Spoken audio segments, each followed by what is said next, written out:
Lesson 11.3 is a world of sinusoidal models.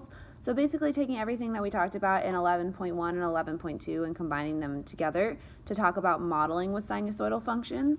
So a sinusoidal model is something of the form y equals a sine bx plus d, or y equals a cosine bx plus d. And the way that you decide which one you want to use, if you're starting at its principal axis or its equilibrium value, you're going to start with sine. It's going to be sine. And if you wanted to start by increasing, it's going to be a positive a value. If you want to start by decreasing, it's going to be a negative a value. Whereas if you want to start displaced away from the principal axis, so at the maximum or minimum, that's going to be cosine. If you want to start at the maximum value and start decreasing, it's going to be a positive a. If you want to start at the minimum and start by increasing, it's going to be a negative a. And then we talked about all of this in the last two sections. The amplitude is whatever is being multiplied by sine or cosine, your vertical stretch or compression. And the way that you find the amplitude, which is the absolute value of A, is the difference between the max and the min, how far apart they are, and divide that by 2. The principal axis is what's right in the middle, so the average between the two of them. So that's what's being added onto the end. That's your vertical shift. So it's max plus min divided by 2. And then the period, how long it takes for one full cycle, is 360 degrees divided by whatever b is. B is saying how much faster or slower than a normal sine or cosine function is, and the period of a untransformed sine or cosine function is 360 degrees. Then if you need to find b to be able to write your model, it would just be these two switched, 360 degrees divided by whatever the period is. Maria is planning an ecosystems trip to Verkhoyanski, a Russian town near the Arctic Circle, in order to study the permafrost. She knows that Verkhoyanski has a very cold climate and that the temperatures vary greatly. So we're given here a data table that shows all of the temperatures, the average temperatures from January to December in degrees Celsius. So first thing we want to do is we want to use our graphing calculator to plot the data. So here we have a scatter plot of the data. We can definitely tell that it's sinusoidal. But there's a couple of things that we want to do. So first off, nothing, either our minimum, maximum, or our equilibrium is at the y-axis at 0.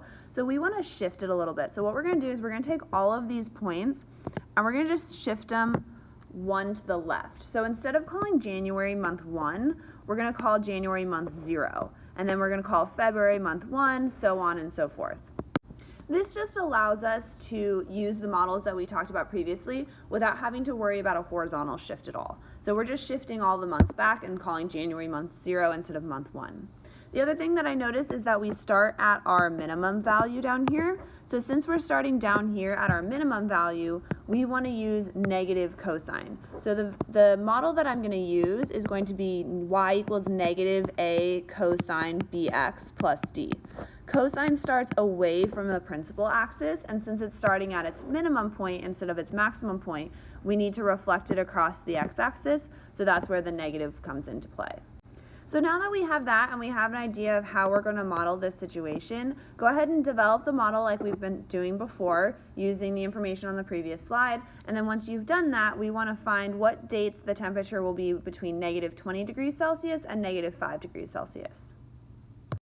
For part A, developing the model, so using all that information in order to find your different pieces.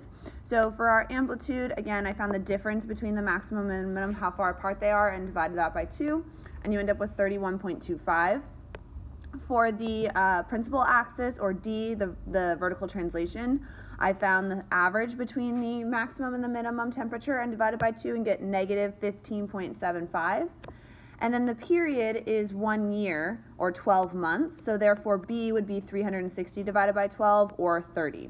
So the model that represents the temperature at any month would be T is equal to negative 31.25 cosine of 30m, where m is your months, minus 15.75.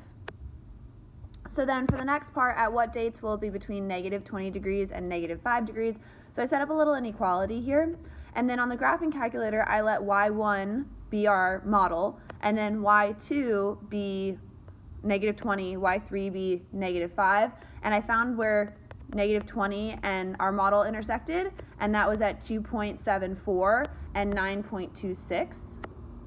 And then I found where our model and negative 5 degrees intersected, and that would be 3.67 and 8.33. So then I figured out what dates those would be, given the fact that we called January month 0.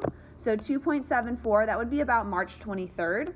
3.67 would be about April 20th. So the first time that it's in that range of temperature is between March 23rd and April 20th. And then 8.33 would be about September 10th.